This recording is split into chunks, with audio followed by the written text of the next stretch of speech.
କଥା ଉଠୁଛି ଯେ ଏଇ ଜନସଂଖ୍ୟା ଆଧାରରେ ପୁଣି ଥରେ ସିଟ୍ ବଣ୍ଟାକୁଟା ହେବ କି? ଡିଏମ୍କେ ସେଥିରେ ପ୍ରତିବାଦ କରୁଛି ଏବଂ ଡିଏମ୍କେ ଭାରତବର୍ଷରେ ଅନ୍ୟାନ୍ୟ ରାଜ୍ୟକୁ ମଧ୍ୟ ତାଙ୍କୁ ସବୁ ଏଇ କଥା ବୁଝେଇକିରି ସେ କହୁଛି ଆସନ୍ତୁ ଆମେ କେନ୍ଦ୍ର ସରକାରଙ୍କ ବିରୋଧରେ ପ୍ରତିବାଦ କରିବା। ଇଂଲିଶ ପଛେ ଆମର ଦ୍ୱିତୀୟ ଭାଷା ହେବ, ତାମିଲ ପ୍ରଥମ ଭାଷା, ଦ୍ୱିତୀୟ ଭାଷା ଯଦି ଇଂଲିଶ ହେବ, ହିନ୍ଦୀ ଆମ ଉପରେ ଲଦି ଦିଆଯାଉଛି। ଦୁଇ ଜଣିଆ ସଦସ୍ୟ ତାଙ୍କ ଟିମ୍ ଆସିଥିଲେ, ତାଙ୍କୁ ଷ୍ଟାଲିନ୍ ପଠାଇଥିଲେ ବିଭିନ୍ନ ରାଜ୍ୟକୁ, ଓଡ଼ିଶାକୁ ମଧ୍ୟ ସେମାନେ ଆସିଥିଲେ। ଆସି ନବୀନ ପଟ୍ଟନାୟକ କହିଲେ ଆପଣ ମଧ୍ୟ ଆମ ସହିତ ମିଶିକିରି ବିରୋଧ କରନ୍ତୁ। ତେଣୁ ବର୍ତ୍ତମାନ ନବୀନ ପଟ୍ଟନାୟକ ପାଇଁ ଗୋଟେ ଧର୍ମ ସଙ୍କଟ ସୃଷ୍ଟି ହେଇଛି। କ'ଣ ଆଗକୁ କରିବେ? ଏଣୁ ମାଇଲେ ବ୍ରହ୍ମହତ୍ୟା, ତେଣୁ ମାଇଲେ ଗୋହତ୍ୟା। ହ୍ୟାଲୋ, ନମସ୍କାର, ମୁଁ ଡକ୍ଟର ରାଜାରାମ ଶତପଥୀ, ପାୱାର କରିଡରକୁ ଆପଣମାନଙ୍କୁ ସ୍ୱାଗତ। ନିକଟରେ ତାମିଲନାଡୁରେ ଶାସକ ଦଳ ଡିଏମ୍କେର 2 ଜଣ ବରିଷ୍ଠ ସଦସ୍ୟ ଭୁବନେଶ୍ୱର ଆସିଥିଲେ ଏବଂ ଭୁବନେଶ୍ୱର ଆସି ବିରୋଧୀ ଦଳର ନେତା ତଥା ପୂର୍ବ ମୁଖ୍ୟମନ୍ତ୍ରୀ ନବୀନ ପଟ୍ଟନାୟକଙ୍କୁ ଭେଟିଥିଲେ। ଭେଟିବାର କାରଣ ହେଉଛି ଯେ ଡିଏମ୍କେ ଦଳ କେନ୍ଦ୍ର ସରକାର ଯେଉଁ ଆଗକୁ ଡିଲିମିଟେସନ୍ କରିବାକୁ ଯାଉଛନ୍ତି, ଅର୍ଥାତ୍ ବର୍ତ୍ତମାନ ଲୋକସଭାରେ ଯେତିକି ସଦସ୍ୟ ଅଛନ୍ତି ନୂଆ ନିୟମ ଆଧାରରେ ସେଥିରେ ଅଦଳ ବଦଳ କରିବାକୁ କେନ୍ଦ୍ର ସରକାର ଚିନ୍ତା କରୁଛନ୍ତି। କ'ଣ ସେ ନୂଆ ନିୟମ ହେବାକୁ ଯାଉଛି? ବର୍ତ୍ତମାନ ଲୋକସଭାରେ ଯେତିକି ସଦସ୍ୟ ଅଛନ୍ତି ସେ ସଦସ୍ୟମାନେ ବିଭିନ୍ନ ରାଜ୍ୟର ଜନସଂଖ୍ୟା ଆଧାରରେ ସ୍ଥିରୀକୃତ ହୋଇଛନ୍ତି।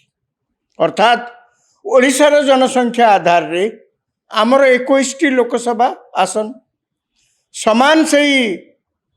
ଜନସଂଖ୍ୟା ଆଧାରରେ ପଶ୍ଚିମବଙ୍ଗର ଅଲଗା, ଛତିଶଗଡ଼ର ଅଲଗା, ବିହାରର ଅଲଗା, ଉତ୍ତରପ୍ରଦେଶର ବେଶୀ ଲୋକ ସଂଖ୍ୟା, ତେଣୁ ତାଙ୍କର ସିଟ୍ ସେ ଅନୁସାରେ ଅଧିକା 85 ସିଟ୍। ତେଣୁ ଦକ୍ଷିଣ ଭାରତରେ ମଧ୍ୟ ସେଇ ସମାନ ନିୟମରେ ସେଠାରେ ମଧ୍ୟ ବିଭିନ୍ନ ରାଜ୍ୟର ବିଭିନ୍ନ ଲୋକସଭା ସଦସ୍ୟ କରାଯାଇଛି ଏବଂ ଏଇ ଯେଉଁ ଜନସଂଖ୍ୟା ଆଧାରରେ ଲୋକସଭା ସିଟ୍ ସ୍ଥିର କରାଯାଇଛି, ସିଏ ଯଦିଓ ଏହା ଭିତରେ ଅନେକ ଥର ସେନ୍ସସ୍ ହେଇସାରିଲାଣି, କିନ୍ତୁ 1973 ମସିହା ସେଇ ଆଧାରରେ ତାକୁ ରଖାଯାଇଥିଲା। ହଠାତ୍ ସବୁଥରକ ପ୍ରତି 10 ବର୍ଷରେ ଜନଗଣନା ଯେତେବେଳେ ହେଉଛି, ଯେତେ ଜନସଂଖ୍ୟା ବଢ଼ୁଛନ୍ତି ତା ପର ବର୍ଷ ପୁଣି ଡିଲିମିଟେସନ୍ ଏମିତି ହୁଏନି। ଜନଗଣନା ହୁଏ, କିନ୍ତୁ ଯେଉଁ ଆଧାରରେ ଲୋକସଭାରେ ସିଟ୍ ସ୍ଥିରୀକୃତ ହେଇଥିଲା ତା ସେଇ 1970 ଦଶନ୍ଧିର କଥା। ମାନେ ମୋଟାମୋଟି କହିବା କଥା, ବର୍ତ୍ତମାନ କେନ୍ଦ୍ର ସରକାର ଯେତେବେଳେ ଚିନ୍ତା କରୁଛନ୍ତି, କଥା ଉଠୁଛି ଯେ ଏଇ ଜନସଂଖ୍ୟା ଆଧାରରେ ପୁଣି ଥରେ ସିଟ୍ ବଣ୍ଟାକୁଟା ହେବ କି? ଡିଏମ୍କେ ସେଥିରେ ପ୍ରତିବାଦ କରୁଛି ଏବଂ ଡିଏମ୍କେ ଭାରତବର୍ଷରେ ଅନ୍ୟାନ୍ୟ ରାଜ୍ୟକୁ ମଧ୍ୟ ତାଙ୍କୁ ସବୁ ଏଇ କଥା ବୁଝେଇକିରି ସେ କହୁଛି ଆସନ୍ତୁ ଆମେ କେନ୍ଦ୍ର ସରକାରଙ୍କ ବିରୋଧରେ ପ୍ରତିବାଦ କରିବା। ଡିଏମ୍କେର କ'ଣ ଡର ଯେ ଯଦି ଜନସଂଖ୍ୟା ଆଧାରରେ ଲୋକସଭା ସିଟ୍ ସବୁ ସ୍ଥିର ହେବାକୁ ଯାଉଛି, ଆମର କ୍ଷତି ହେବ। ଅର୍ଥାତ୍ ତାମିଲନାଡୁର ଯେତିକି ସିଟ୍ ବର୍ତ୍ତମାନ ଅଛି ଜନସଂଖ୍ୟା ଆଧାରରେ କଲେ ହୁଏତ ସେଇ ସିଟ୍ ନ କମିପାରେ, କିନ୍ତୁ ଆଉ ବଢ଼ିବ ବୋଲିକିରି କିଛି ଆଶା ନାହିଁ। ଖାଲି ସେତିକି ନୁହେଁ, ତାଙ୍କର ବେଶୀ ଡର ଯେ ଆମେ ସବୁ ଦକ୍ଷିଣ ଭାରତରେ ଯେତେ ରାଜ୍ୟ ଅଛି, ଆହୁରି ମଧ୍ୟ ଭାରତବର୍ଷର ଅନ୍ୟାନ୍ୟ ରାଜ୍ୟ ଅଛି, ଯେଉଁଠିକି ଆମେ ପପୁଲେସନ୍ କଣ୍ଟ୍ରୋଲ ମେଜରକୁ କଡ଼ାକଡ଼ି ପାଳନ କରିଛୁ। ଅର୍ଥାତ୍ ଜନସଂଖ୍ୟା ଯେମିତି ନ ବଢ଼ିବ, ଫ୍ୟାମିଲି ପ୍ଲାନିଂ କାର୍ଯ୍ୟକ୍ରମକୁ ଆମେ ଇନ୍ ଲେଟର ଆଣ୍ଡ ସ୍ପିରିଟ୍ ନିଷ୍ଠାର ସହିତ ପାଳନ କରିଛୁ, ଯାହାଫଳରେ କି ଅନ୍ୟ ରାଜ୍ୟମାନଙ୍କର ତୁଳନାରେ ଆମର ଜନସଂଖ୍ୟା ଏମିତି ଖୁବ୍ ଜୋରରେ ବଢ଼ିଯାଇ ନାହିଁ। ଅର୍ଥାତ୍ ଆମେ ଜନସଂଖ୍ୟାକୁ ନିୟନ୍ତ୍ରଣ ବା କାବୁରେ ରଖିଛୁ। ତାଙ୍କର ଆହୁରି ଅଭିଯୋଗ ଯେ ଏଇ କାମ କିନ୍ତୁ ଉତ୍ତରପ୍ରଦେଶରେ ହେଇନି, ଏଇ କାମ କିନ୍ତୁ ବିହାରରେ ହେଇନି, ଏଇ କାମ ବା ଅନ୍ୟାନ୍ୟ ରାଜ୍ୟ ମଧ୍ୟପ୍ରଦେଶ ସବୁ ଯେତେ ତାଙ୍କର ଅଭିଯୋଗଟା ଯେ उत्तर भारत रे जेते राज्य अच्छी सबू से सबू जन्म नियंत्रण कार्यक्रम को एत गुरुत्वर सह नहीं नांती तांकर लोक संख्या हु हुई राज्य में बढ़ी जहाँफल कि वर्तमान जदि जनसंख्या आधार रे पुणी लोकसभा सीट निर्धारण करा जाए ताहले आमे क्षतिग्रस्त हबु तांकर सीट बहुत अधिका हो आमर न कमिले भी आमर सेतिकी रहइबो आमे कहीं सफर करूँ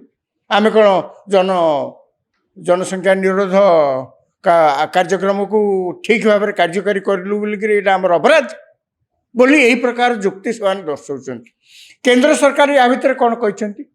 केंद्र सरकार बारंबार कहते जे वर्तमान जनसंख्या गणना है नाई जनगणना है नाई जनगणना 2011 होता तापर 10 वर्ष पर 21 हवा कथा है केंद्र सरकार को कह कथा जनगणना है आगु को हम 1 2 रे लोकसभा सीट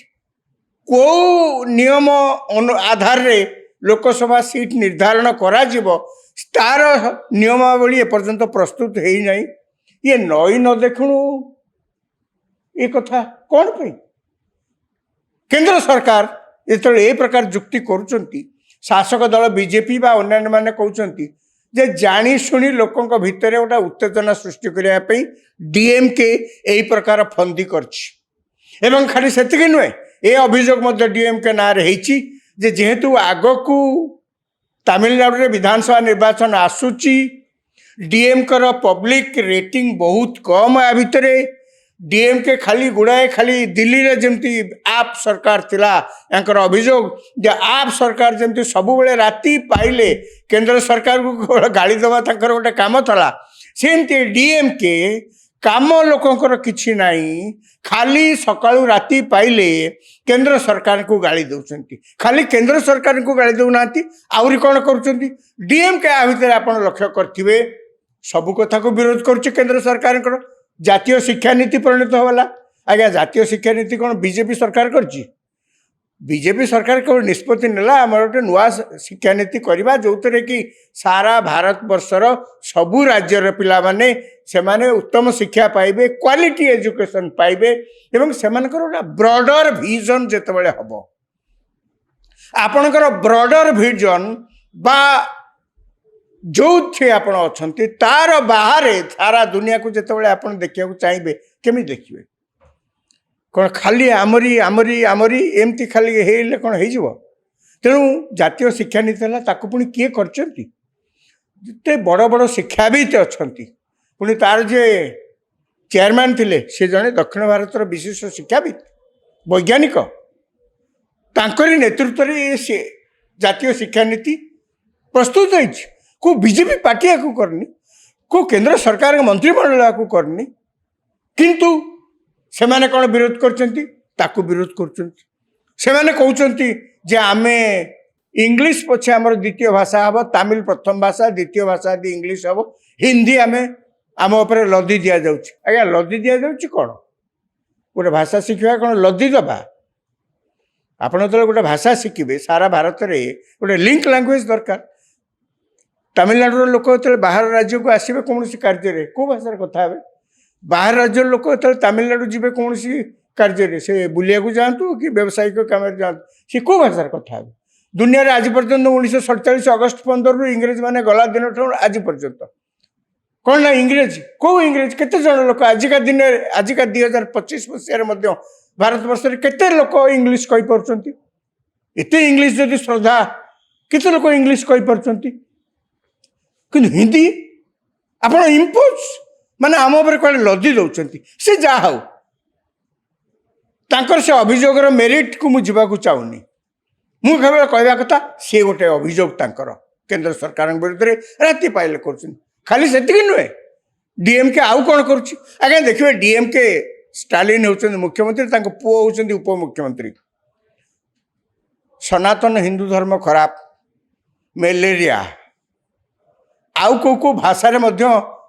ये उपमुख्यमंत्री एवं से मुख्यमंत्री एवं तांको दलर अन्य सब नेता को भाषा रे सनातन हिंदू धर्म को कहती गाली दियंती पब्लिकली सनातन हिंदू धर्म एत खराब है जदि सनातन हिंदू धर्म खराब है कौटा भल है कौन सनातन हिंदू धर्म आपणकर खराब करदेला जो मूल पिंडर आपण मैंने आसुँच सी सब खराब हो गला कौन खराब हो गला आपण गवेषणा केबे कले जे सनातन हिंदू धर्म मैलेरिया माने यही भली भाव अभियोग पर अभियोग अभियोग पर अभियोग डीएमके दल निर्वाचन अव्यवहित पूर्वर केंद्र सरकार एवं बीजेपी विरुद्ध में अभियोग कर किसी आपत्ति नहीं कि आपड़ कि प्रकार अभियोग कर तार समाज उपर कि प्रकार प्रभाव पड़ुछि सेटा भी देखा कथा मूल कथा जनगणना आधार रे लोकसभा सीट निर्धारण केंद्र सरकार बारंबार एक कथा कहते केंद्र सरकार बारंबार एक कथा कहते जे एपर्यंत नियम कानून है जनगणना है हठात कि ए प्रकार तुम्बी तोफान कर किसी लक्ष्य नहीं बर्तमान आस नवीन पट्टनायक रोल कौन दयानिधि मारन आसते डीएमके सहित ए राजा आसते दुईजणिया सदस्य टीम आसते स्टालिन पठे विभिन्न राज्य को ओडिशा को से आसते आसी पूर्व मुख्यमंत्री नवीन पट्टनायक सहित आलोचना कले आलोचना कला परे नवीन पट्टनायक कहले आपण आम सहित मिसिकी विरोध करंतु एवं आम गोटे कमिटी करने जाऊँ समस्त को लेकर जो जो मैंने विरोध करने चाहते आम से कमिटी देखो मार्च 22 तारिख में आम गोटे मीटिंग से करूँ चेन्नई में आपण को निमंत्रण करुँ आप आसतु नवीन पट्टनायक कहला हाँ मुझे मु विरोध करुँच भल कथा इच्छा से जीवा चाहिए कि कथा हो नवीन पट्टनायक यहाँ गोटे धर्म संकट काली सकाଳେ जो क्षमतार थे कौन कहते इक्वी डिस्टेंस समदूरता अर्थात बीजेपी ठू आम जी दूर में अच्छू इंडिमेंट सहित आम से दूर में अच्छू कांग्रेस ठू आम से दूर में अच्छू समदूरता आम रक्षा करूँ सांगे नाऊ कि सांगे नाऊ डीएमके माने इंडी कांग्रेस भी सहित हाँ हाँ मिले कहीं कांग्रेस तो डीएमके छत्र छाया तले सरकार रे अच्छी ना मेंटरे तमिलनाडु रे तेणु सी छत्र छाया जो छत्र छाया तले जो कांग्रेस अच्छी सी समर्थन करने बाध्य बर्तमान नवीन पट्टनायक संकट होती एणे माइले गोहत्या तेणु माइले ब्रह्म हत्या अर्थात से इंडिमेंट सहित जीवे ना इंडिमेंट सहित समदूरता रखिए जदि सेठिकी सी जाती तांकर निजर जहाँ आगुरी कहते समदूरता से सब पानी पशिज खाली सेतिकी नुहे सेठिकी गले भी विपद अच्छी कहीं बीजेडी सरकार जितेबाला थिले बीजेडी नेता बीजेडी मुखिया समस्ते दुर्नीतिर से जो आलोचना होता दुर्नीति बाबद कौटी ना कौटी प्रत्यक्ष बा परोक्ष अच्छा जदि नवीन पट्टनायक एठिकी जाउछंती बर्तमान आलोचना चलती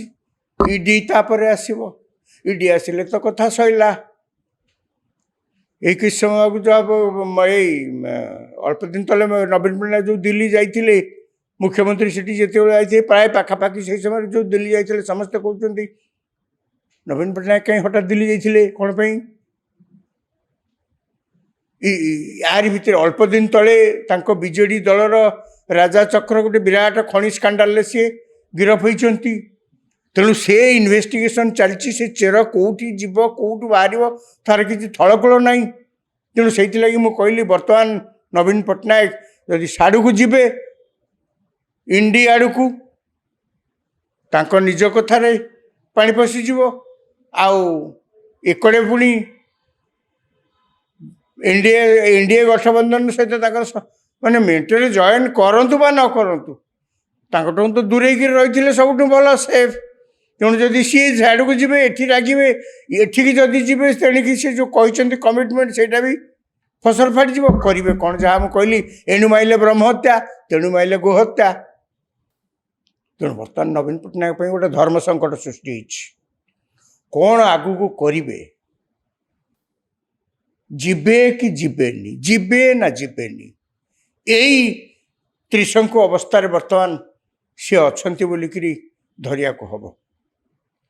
शेष निष्पत्ति की आम अपेक्षा करवा से चेन्नई जाऊँच ना नहीं गले कौन कहते ताकू देखार अच्छी आ बेसी दिन तो नुहे मार्च 22 बोधे बैठक बस जॉइंट एक्शन कमिटी तेणु से जाऊँच कि नहीं अपेक्षा रहा आम से दिन को देखा कौन कर पूर्व मुख्यमंत्री तथा बीजेडी दलर सभापति नवीन पट्टनायक। नमस्कार।